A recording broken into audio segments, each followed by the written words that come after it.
오늘 함께 나눌 말씀은 사도행전 3장 20절로 26절 말씀입니다. Today's passage from Acts chapter verse 20 to 26. 우리 말씀 교독하겠습니다. 또 주께서 너희를 위하여 예정하신 그리스도 곧 예수를 보내시리니 하나님은 영원전부터 거룩한 선지자들을 이를 통하여 말씀하시고 만물을 가질 때까지 하늘이 땅에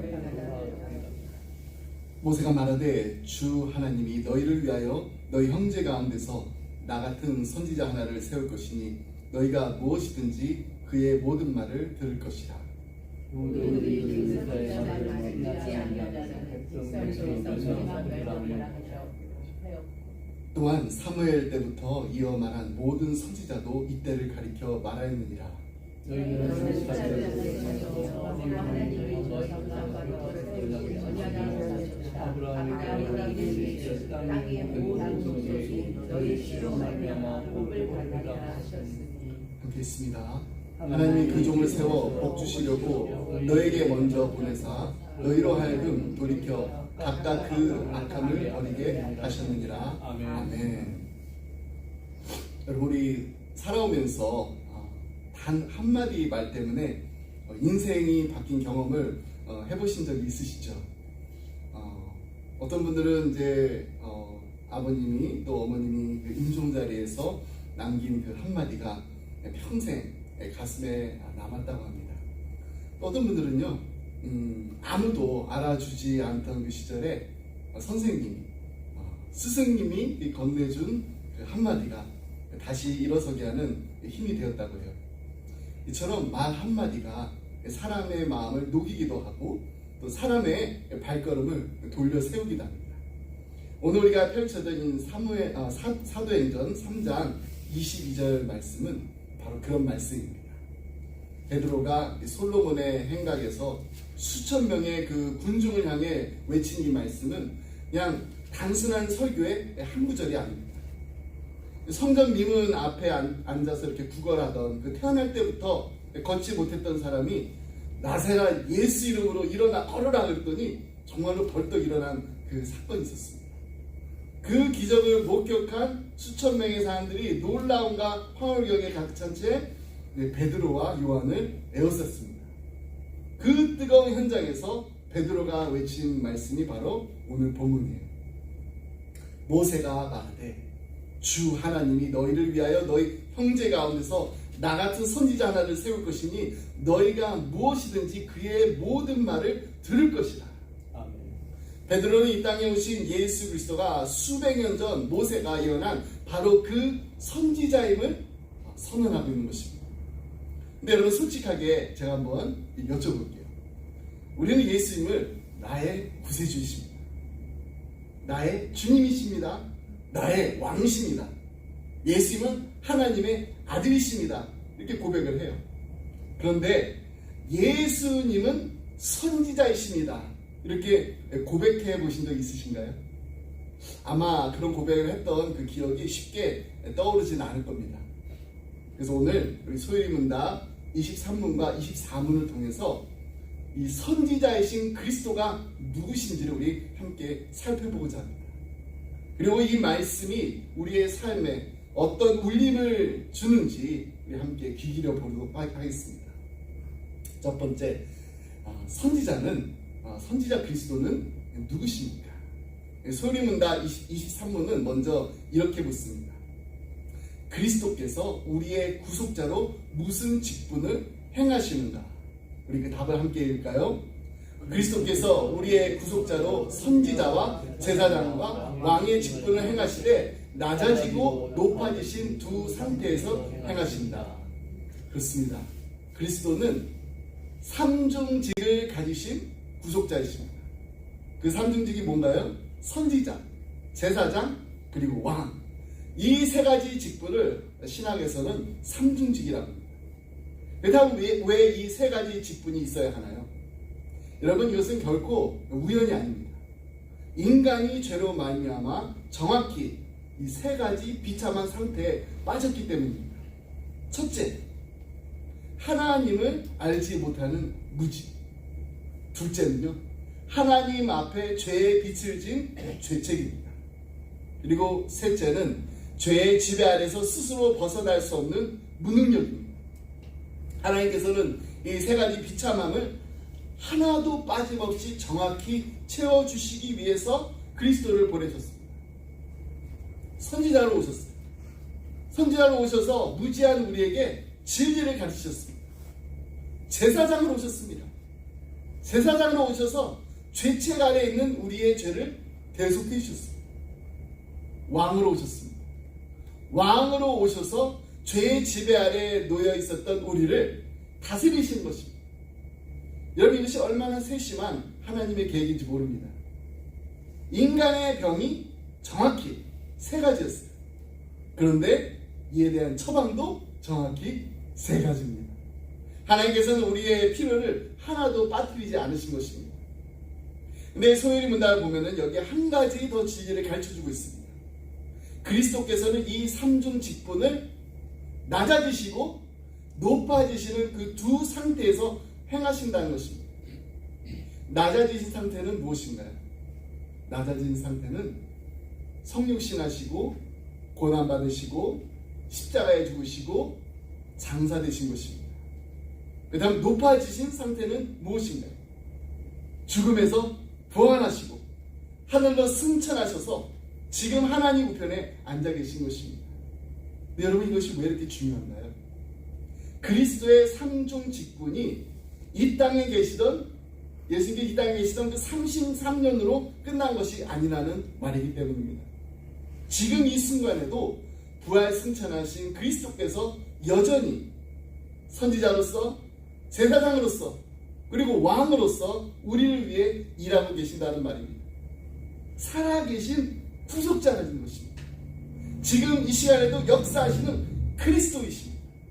그렇다면 과연 예수님은 어떤 선지자이신지 우리 22절 말씀을 다시 한번 보겠습니다.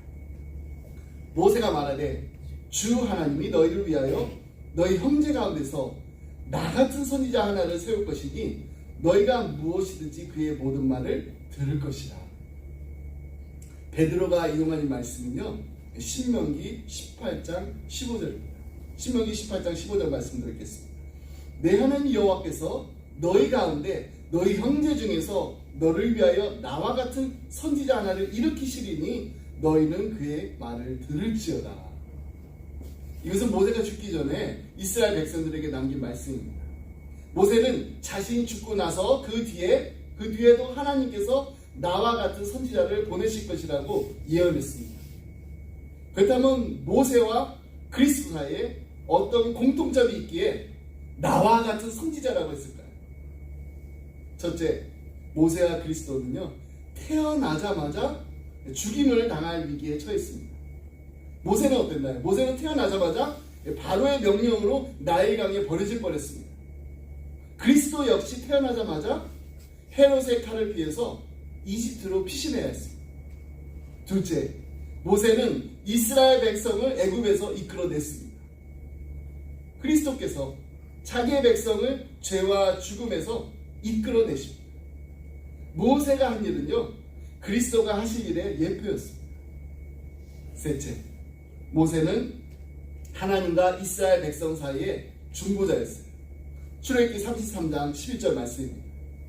사람이 자기의 친구와 이야기함 같이 여호와께서는 모세와 대면하여 말씀하시며, 근데 그리스도 역시 하나님과 인간 사이의 중보자이십니다.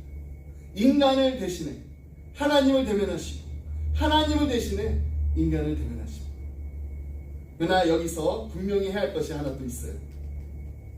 모세와 그리스도 사이에는 이런 공통점도 있지만은 또 비교할 수 없는 차이가 분명히 있다는 것입니다. 모세는요, 하나님의 종이었습니다. 그리스도는 하나님의 아들이셨습니다. 그는 모세보다 더욱 영광을 받을 만한 것이 마치 집 지은 자가 그 집보다 더욱 존귀한 같으니라고 했어요. 히브리서 3장 3절 말씀입니다. 모세는 집이었어요. 그러나 그리스도는 그 집을 지으신 분이십니다. 여러분, 밤하늘의 그 달을 보신 적이 있으시죠? 달이 아무리 밝게 빛난다고 해도요, 그 빛의 근원은요, 달이 아니에요. 태양입니다.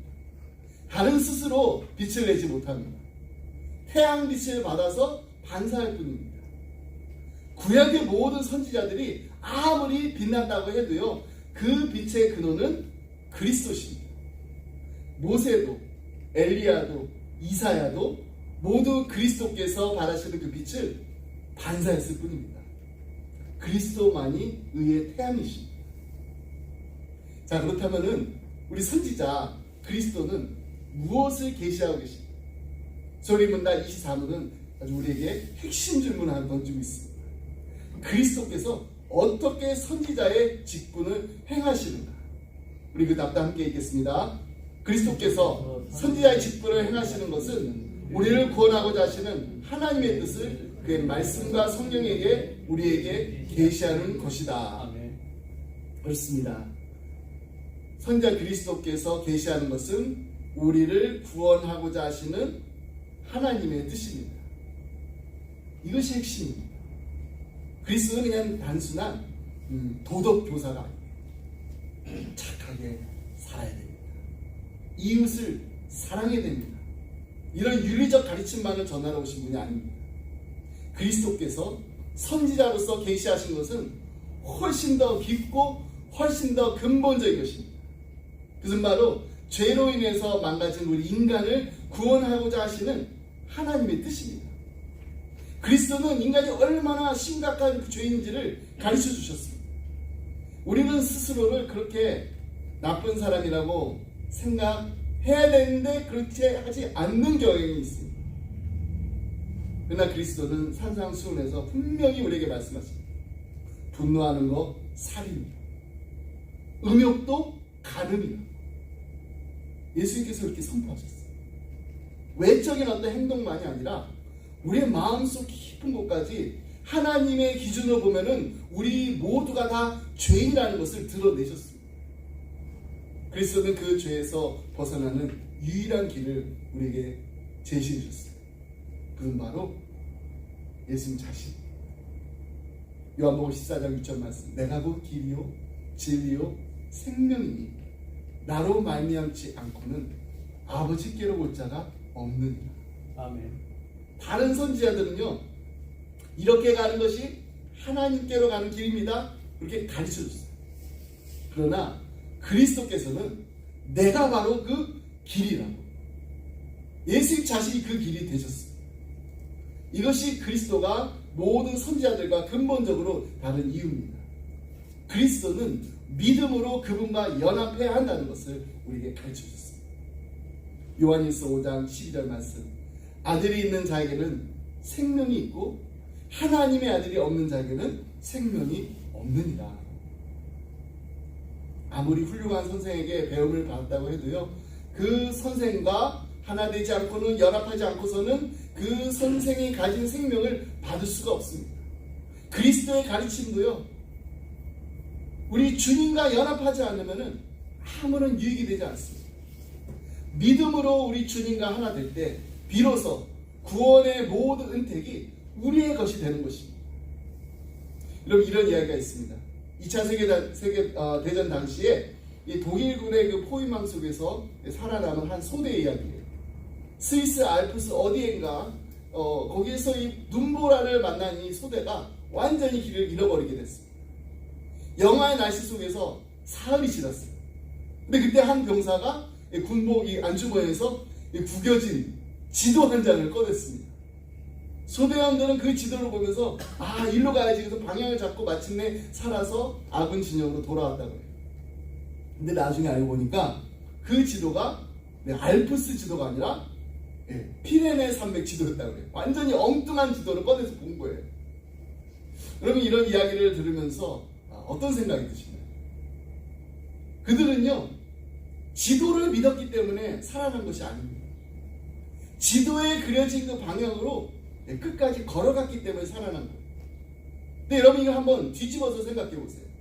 아무리 지도가, 정확한 지도가 있다고 해도요, 그 지도를 보지 않고 그냥 주저앉아만 있다면은 그들은 살아나지 못했을 것입니다.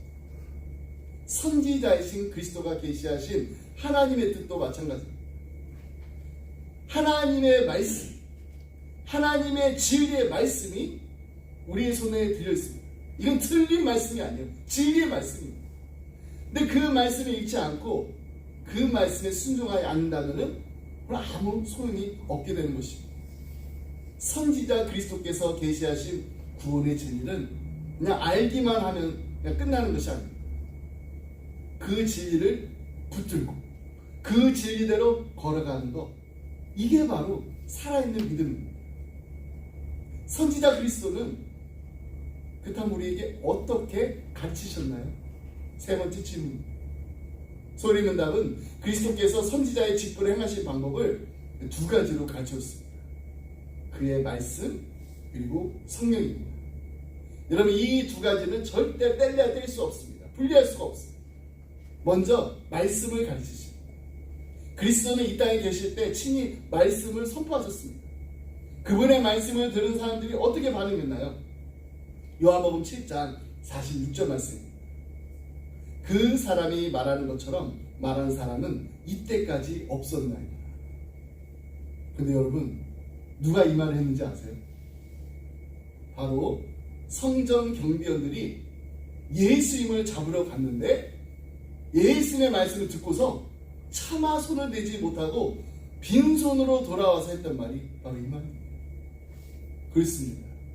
그리스도의 말씀에는 다른 어떤 사람의 말과도 비교할 수 없는 권세가 있습니다.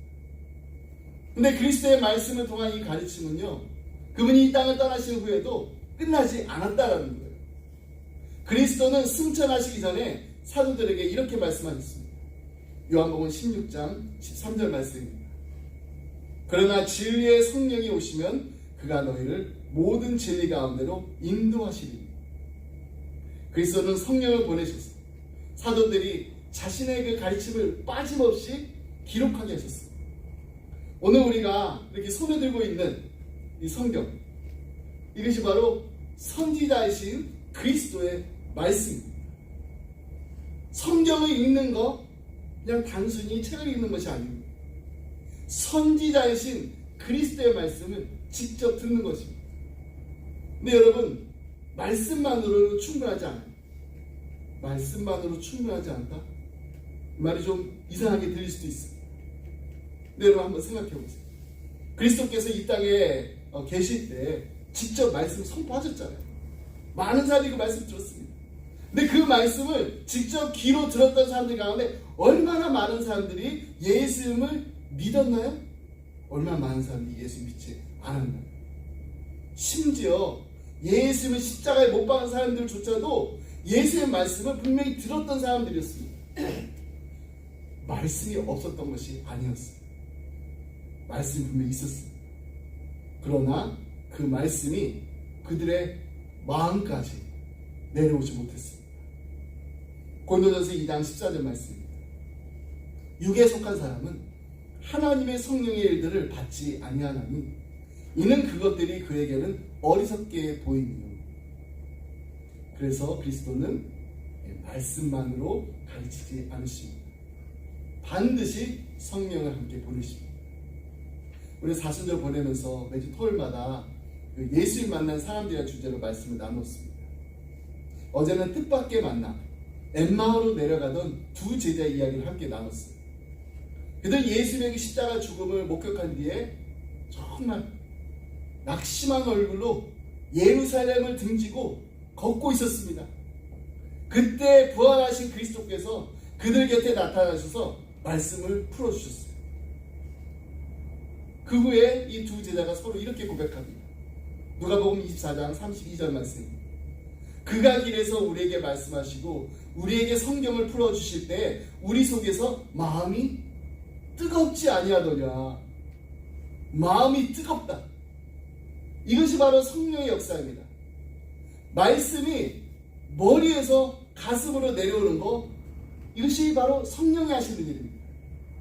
그렇습니다. 말씀이 임할 때 우리 마음이 뜨거워집니다. 여기서 뜨겁다에 해당하는 그 헬라어는요, 불타오르다, 타올라 밝아지다, 이런 뜻을 담고 있습니다. 그러니까 말씀이 우리 심장에 불을 붙이는 거예요. 여러분, 이 두 제자의 그 제자는요 아직 눈이 열리지 않았어요. 그래서 예수님 옆에서 이렇게 말씀을 풀어주시는데도 그 예수님이 예수님인지 몰랐어요. 그런데 그 말씀을 듣고 있습니다. 이들의 마음이 타오르기 시작했어요. 이건 그냥 감정적인 흥분을 말하는 게 아닙니다. 성령 하나님께서 하나님의 말씀을 통해서 내면을 밝혀주시는 경험입니다. 그리고 그 성령을 보내신 분이 바로 선지자이신 그리스도이십니다. 그럼 혹시 이런 경험이 있지 않으신가요? 말씀을 정말 읽다가 하나님 말씀 설교를 또 듣다가 갑자기 막 가슴이 뜨거워지고 눈물이 흐르는 그런 경험들 다들 있으시잖아요. 수십 번도 더 읽었던 말씀이었는데 어느 날 갑자기 그 말씀이 있는데 똑같은 말씀이 있는데 그 말씀이 처음 읽었던 것처럼 처음 들었던 것처럼 느껴지는 그런 순간이 있습니다.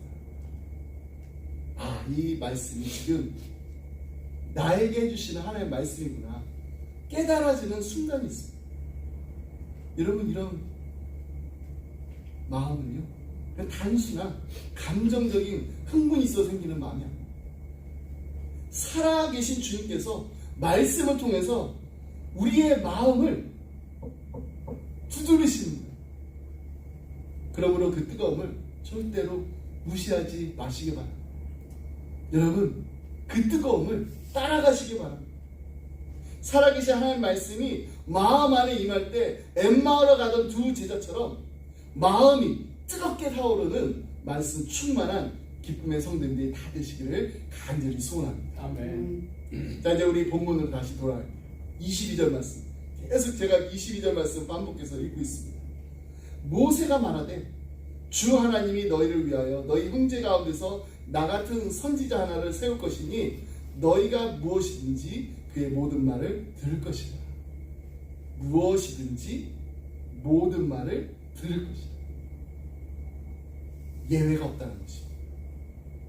다 듣고 따라야 된다는 것입니다. 근데 솔직하게 한번 우리 생각해 보겠습니다. 정말 솔직하게. 우리가 하나님 말씀을 들을 때 마음에 드는 말씀이 있어요. 근데 그 말씀은요 우리 정말 기쁘게 받아들여요.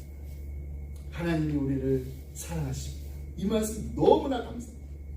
하나님이 우리를 위해서 정말 놀라운 계획이 있으십니다. 이 말씀 읽으면 너무나 힘이 되고 위로가 됩니다. 그런데 솔직히 불편한 말씀이 있어요. 용서하라. 용서하라. 이 말씀 앞에서 우리가 머뭇거릴 때가 있습니다. 원수를 사랑하라. 이 말씀 앞에서 우리는 excuse, 핑계를 댈 때가 있습니다. 재물을 의지하지 마라. 이 말씀 앞에서 우리는 외면합니다. 여러분, 우리가 마음에 드는 그 말씀만 선택해서 듣는 것, 이것은요 그리스도를 선지자로 인정하는 것이 아닙니다. 그것은 선지자를 존경하는 척 하면서 그 선지자의 말씀을 무시합니다. 그래서 베드로가 바로 그 다음 절에서 이렇게 경고합니다. 23절입니다. 누구든지 그 선지자의 말을 듣지 아니하는 자는 백성 중에서 멸망받으리라 하였고, 이 말씀 정말 무섭고 또 무거운 말씀입니다. 선지자이신 그리스도의 말씀을 외면하는 것은 그냥 단순한 불순종이 아닙니다. 그것은 우리의 영혼에 관한 문제입니다. 근데 여기서 또 하나 중요한 것이 있어요. 그 선지자의 말씀을 들으라는 것은 그냥 단순히 귀로 듣는 것을 말하는 것이 아닙니다. 성경에서 듣는다는 것은 대부분 순종한다라는 의미를 포함하고 있습니다. 우리가 아는 히브리어가 있어요. 쉐마 이스라엘, 이스라엘아 들으라. 이 쉐마는요 들으라는 말과 동시에 순종하는 것입니다. 그러니까 이스라엘아 들으라, 이스라엘아 순종하라. 그리스도의 말씀을 진정으로 듣는 것은 그 말씀의 삶으로 응답하는 것입니다. 우리 주변에서 종종 이런 이야기를 합니다. 은혜를 많이 받았습니다. 말씀이 참 좋았습니다. 설교가 은혜로웠습니다. 그런데요 그 다음 주가 되면은 우리는 그냥 똑같이 살고 있습니다. 선지자이신 그리스도의 말씀은 정말 진정으로 들었다면 우리의 삶이 달라져요. 그것이 선지자이신 그리스도를 진정으로 믿고 따르는 거예요. 한 장로님에게 들은 이야기예요. 그 장로님의 아버님이 생전에 말수가 아주 적은 분이셨다. 자녀들에게 사랑한다는 말 잘하지도 않으셨고요. 칭찬도 아주 인색했습니다. 그러던 아버지가 암 말기 진단을 받으셨어요. 돌아가시기 며칠 전에 아버지가 이 자녀들 한 명 한 명에게 손으로 직접 편지를 써서 남기셨습니다. 그 장로님도 받았어요. 아버지가 돌아가신 날 그 편지를 받았는데 이 편지를 이렇게 열어보니까 딱 2줄이었다고요. 2줄. 너는 내 자랑이었다. 하나님 앞에서 부끄럽지 않게 살아라. 장로님 그 편지 읽으시면서 평생 처음으로 아버지 앞에서 그냥 엉엉 우셨다. 그리고 그 편지를 지갑 속에 이렇게 넣어서 매일 갖고 다니셨다. 힘들 때마다 그 지갑에 있는 그 편지를 다시 꺼내보면서 다시 일어서셨다. 여러분, 이야기를 들으면서 뭔가 우리 느껴지는 게 있지 않나요? 그 편지에 담겨진 그 말씀의 힘, 과연 어디서 온 것일까요? 아버지의 막 글씨가, 막 필체가 너무 아름다웠기 때문일까요? 아버지가 쓰셨던 어떤 표현이 화려했기 때문일까요? 아니요. 그 말씀 안에 아버지의 마음이 담겨 있었기 때문에 아버지의 마음, 그 아들을 사랑. 그래서 그 아들은요, 그 말씀을 붙들고 살기로 결단했기 때문에 그 말씀이 능력이 있는 거예요. 선지자이신 그리스도께서 남기신 말씀도 마찬가지입니다. 성경 속에는 우리를 향한 하나님 아버지의 그 마음이 한 글자 한 글자에 담겨 있어요. 그 말씀을 지갑 속에 넣고 다니는 그 편지처럼 언제나 우리의 마음속에 품고 살아가시길 바랍니다. 그것이 바로 무엇이든지 그의 모든 말을 듣는 삶이에요. 한 가지 더, 선지자이신 그리스도의 그 말씀을 진정으로 듣는다는 것은 모든 영광을 오직 그리스도께만 돌리는 것입니다. 베드로가 솔로몬 행각에서 군중들에게 이렇게 말했습니다. 12절 말씀, 이스라엘 사람들아, 이 일을 왜 놀랍게 여기느냐? 우리 개인의 권능과 경건으로 이 사람을 걷게 한 것처럼 왜 우리를 주목하느냐? 이렇게 안지매가 일어난 그 기적이 일어났는데 베드로는요, 사람들의 시선을 자신들에게서 돌리고 주님께로 돌립니다. 왜 우리를 주목하냐? 왜 우리를 주목하냐? 이런 말씀으로 진정으로 들은 사람은 이렇게 말해요. 이렇게 말합니다. 자신을 가르치지 않습니다. 하나님을 가르쳐요. 근데 우리 주변에 보면 늘 보게 되는 현상 가운데 하나가 바로 이거예요. 이적이 이렇게 일어나면은 사람들이 사람에게 집중해요. 이적을 행한 사람은 우쭐해요. 또 이적을 입은 사람은 하나님이 아닌 누구에게 매달리나요? 그 이적을 행한 사람에게 매달려요. 그래서 문제가 되는 거예요. 예전에 제가 영어권 사역할 때 참 많이 불렀던 이 찬양이 있어요. 이번에 제가 한국어 가사로 이렇게 찾아보니까 번역을 이렇게 했습니다. 원래 영어로는 For thou Lord art high above all the earth, thou art exalted far above all gods, 이렇게 되어 있는데 한국어 번역은 주는 땅 위에서 지존하시고 주만이 참된 나의 신이라. 우리는 여기서 무릎을 꿇어 하나님만 경배하리라. 근데 이제 이 찬양의 후렴구 가사를, 영어 가사를 보면은 이렇습니다. I exalt thee, I exalt thee, I exalt thee, O Lord. 나는 주를 높이리라, 주님을 높이리라, 오 주님. 여기 I exalt thee 띠는요 I exalt you의 고어예요. 근데 이 후렴구 가사를 좀 휴머러스하게 재밌게 한다고 이렇게 개사한 거를 제가 들은 적이 있어요.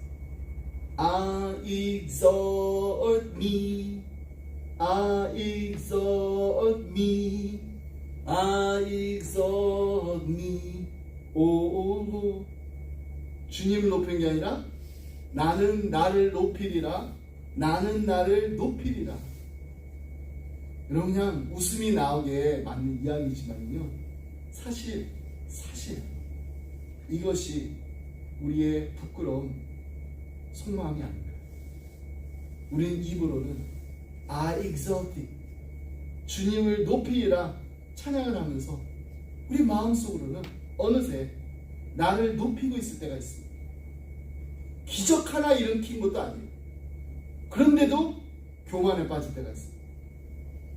저도 이해가 안 돼요. 말씀 준비하면서 성도님들이 은혜를 받았다는 그런 이야기를 들을 때 감사한 마음이 있어요.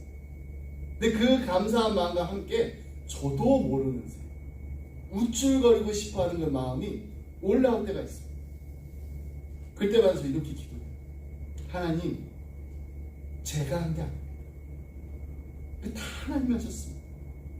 너무나도 부족한 저를 하나님의 도구로 살게 해주셔서 감사합니다. 선지자이신 그리스도의 말씀과 성령으로 가르침을 받고 있다면 우리의 삶은 자연스럽게 이렇게 말해야 됩니다. 이렇게 되어야 됩니다. 사람들의 눈이 나를 향하고 있을 때 그 눈은 그리스도께로 돌려야 돼요. 내가 무언가를 이루었을 때 그 영광을 내가 누리는 것이 아니라 그리스도께 돌려야 돼요. I exalt me가 아니라 I exalt thee. 나를 높이는 삶이 아니라 주님만을 높이는 삶. 주님 홀로 영광 받으옵소서. 주님 홀로 영광 받으옵소서. 우리의 입술로 그리고 우리의 삶으로 이 찬양을 하는 우리 기쁨의 가정들이 다 되시기를 간절히 소원합니다. 아멘. 말씀했습니다. 한 선교사님이 오지의 어느 부족에서 수년간 사역을 하셨어요. 근데 그 부족의 그 언어를 습득하는 게 여간 어려운 일이 아니었습니다. 몇 년이 걸려가지고 마침내 그 부족의 언어로 성경의 전부가 아니라 그냥 일부를 번역할 수 있었다고 해요. 그래서 요한복음 1장부터 시작했습니다. 번역이 완성된 날 이 선교사님이 마을 사람 다 불러놓고 처음으로 그 말씀을 읽어줬습니다. 요한복음 1장 1절 말씀. 태초에 말씀이 계십니다. 이 말씀이 하나님과 함께 계셨으니 이 말씀은 곧 하나님이십니다. 네 말씀을 듣는 도중에 마을의 그 할머니 한 분이 갑자기 막 큰 소리로 울기 시작했어요. 선교사님이 깜짝 놀라가지고 왜 우시냐고 물었어요. 할머니가 눈물을 훔치면서 이렇게 대답하셨습니다. 저는 어릴 때부터 저 하늘에 분명히 누군가 계신다는 것을 느껴왔습니다. 근데 그분이 누구신지, 이름이 무엇인지, 어떤 분이신지 아무도 가르쳐주지 않았습니다. 근데 오늘 처음으로 그분의 목소리를 들었습니다. 그럼 이 할머니에게 성경을 읽어준 사람이 누구죠? 네, 물론 선교사님이 읽어주셨습니다. 근데 그 할머님의 가슴을 뚫고 들어간 그 목소리는 선교사님의 목소리가 아니었습니다. 선지자이신 그리스도께서 말씀과 성령으로 그 할머니에게 직접 말씀하신 것입니다. 아멘. 그렇습니다. 선지자이신 그리스도는 지금도, 지금 이 시간에도, 이 순간에도 이렇게 역사하고 계십니다.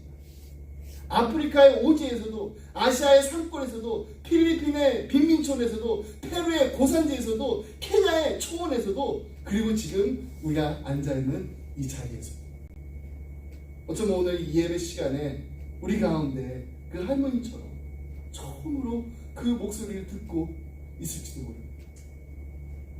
오랫동안 교회 다녔지만 한 번도 마음에 들어오지 않았던 그 말씀이 오늘 처음으로 나의 가슴속 깊이 들어오고 있을지도 모릅니다. 그것이 바로 선지자이신 그리스도께서 말씀과 성령으로 지금 이 순간에도 역사하고 계신다는 증거입니다. 여러분, 모세는 죽었습니다. 엘리야도 죽었습니다. 이사야도 죽었습니다. 그러나 그리스도는 죽지 않으셨습니다. 부활하셨습니다. 지금도 살아계십니다. 그리고 지금도 선지자로서 우리에게 말씀하고 계십니다. 그 목소리를 들으시기 바랍니다. 그 말씀에 귀를 기울이시기 바랍니다. 그 말씀에 삶으로 응답하시기 바랍니다. 아멘. 그럴 때 우리의 삶이 I exalt me가 아니라 I exalt thee. 주님만을 높이는 삶이 될 줄 믿습니다. 아멘. 주님만을 높이고 주님만을 송축하는 우리 모두가 되시 주님의 이름으로 축복합니다. 아멘. 기도하겠습니다. 사랑하는 풍성하신 하나님 아버지, 하나밖에 없는 독생자 그리스도를 아낌없이 십자가에 내어주신 그 크신 사랑에 감사드립니다. 우리가 그 사랑을 다 헤아릴 수도 없고 다 갚을 수도 없지만 오늘 이 자리에 불러주셔서 그 사랑을 다시 한번 기억하게 해주심을 감사드립니다. 모세도 엘리야도 이사야도 모두 땅에 묻혔지만 주님은 부활하셔서 지금도 살아계시며 지금도 우리에게 말씀하고 계심을 믿습니다. 오늘 이 자리에서 처음으로 주님의 목소리를 들은 분이 있다면 그 목소리를 붙들게 하여 주옵소서. 아멘. 오랫동안 말씀을 들었지만 말씀을 읽었지만 아직 마음에 내려오지 않은 분이 있다면 오늘 이 순간 엠마의 두 제자처럼 마음이 뜨겁게 타오르게 하여 주옵소서. 아멘. 하나님, 이 시간 입으로는 I exalt를 외치면서 마음속으로는 I exalt me를 사랑하고 우리의 부끄러운 속마음을 주님 앞에 다 내려놓습니다. 기적 하나 이력한 것도 없으면서 스스로를 높이려 했던 우리의 교만을 용서하여 주옵소서. 사람들의 눈이 우리를 향할 때 그 눈을 주님께로 돌리는 베드로의 고백이 우리의 고백이 되게 하여 주옵소서. 아멘. 내가 무언가를 이루었을 때 영광 오직 주님께만 돌리는 삶을 살게 하여 주옵소서. 하나님 아버지, 이 자리에 앉아있는 우리 부모님들의 마음을 하나님 너무나도 잘 아십니다. 예배를 드리는 이 순간에도 우리 자녀들을 향한 마음이 우리 가슴 한켠에 자리 잡고 있습니다. 독생자를 내어주신 아버지의 한없는 사랑의 눈으로 우리 자녀들을 바라봐 주옵소서. 아멘. 우리의 사랑하는 자녀들에게도 선지자이신 그리스도의 목소리가 들려지게 하여 주옵소서. 부모가 들려준 하나님의 말씀이 어느 날 이 아이들의 가슴속에서 뜨겁게 타오르는 날이 오게 하여 주옵소서. 아멘. 하나님, 세상 우리 자녀들에게 I exalt me의 삶을 끊임없이 가르치고 있습니다.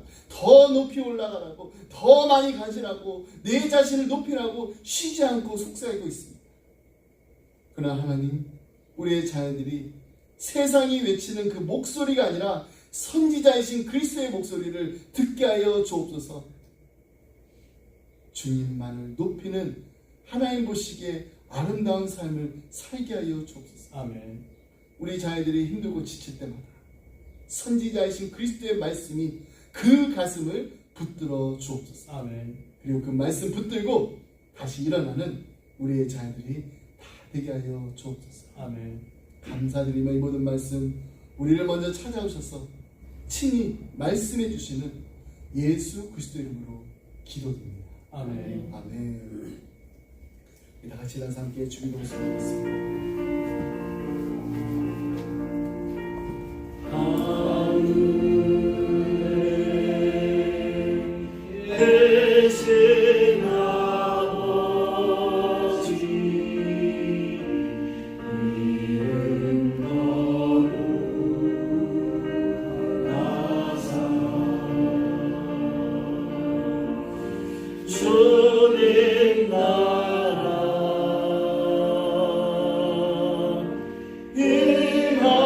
임하시고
이제 우리 주 예수 그리스도의 은혜와 하나님 아버지의 그 크신 사랑과 성령님의 감동감아 교통하시니 하나님 선지자이신 그리스도의 모든 말씀을 듣고 그 말씀의 삶으로 순종하며 말씀 안에 거하고 말씀과 함께 행하며 말씀이 이끄시는 대로 살아감으로 하나님 보시기에 아름다운 인생이 되길 원합니다.